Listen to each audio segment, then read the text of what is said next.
ગુજરાતથી શરૂ થતી અરવલ્લીની ગિરિમાળાઓ દિલ્હી સુધી જતી હતી. આજે પણ સુરક્ષિત છે, ભૂતકાળમાં પણ સુરક્ષિત હતી, આવનારા સમયમાં પણ સુરક્ષિત જ રહેવાની છે. સુપ્રીમ કોર્ટે જે ચુકાદો આપ્યો છે એનાથી વધુ સંરક્ષિત થવાની છે. જેટલી પણ ખનન થતી હતી એના ઉપર રોક લગાવવામાં આવી છે. તાજેતરની અંદર કેન્દ્ર સરકારે પણ આમાં ચાલતી તમામ ખનન વિધિ પણ બંધ કરવા માટેનો આદેશ આપ્યા છે. હું વન અને પર્યાવરણ મંત્રી તરીકે પણ એક સ્પષ્ટતા કરવા માંગુ છું કે વિપક્ષના મિત્રોએ જે નેરેટિવ બનાવ્યું છે કે અરવલ્લીની ગિરિમાળાઓ રહેશે નહીં, એ તમામ લોકોને મારે કહેવું છે કે આપણી ગિરિમાળાઓ પહેલા પણ સુરક્ષિત હતી. આપણી કુદરતી સંપદા છે એને જાળવવાની જવાબદારી આપણી છે.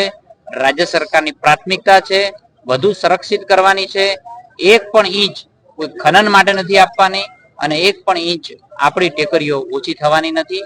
વધુ સુરક્ષિત થશે, વધુ સારી રીતે ગ્રીન વોલ ઓફ જે ગ્રીન વોલની વાત છે, માન્ય નરેન્દ્રભાઈ એના માટે અનેક યોજનાઓ બનાવી છે અને હજુ વધારે ત્યાં વૃક્ષો વાવીને ગ્રીન વોલ કરવા માટે તૈયાર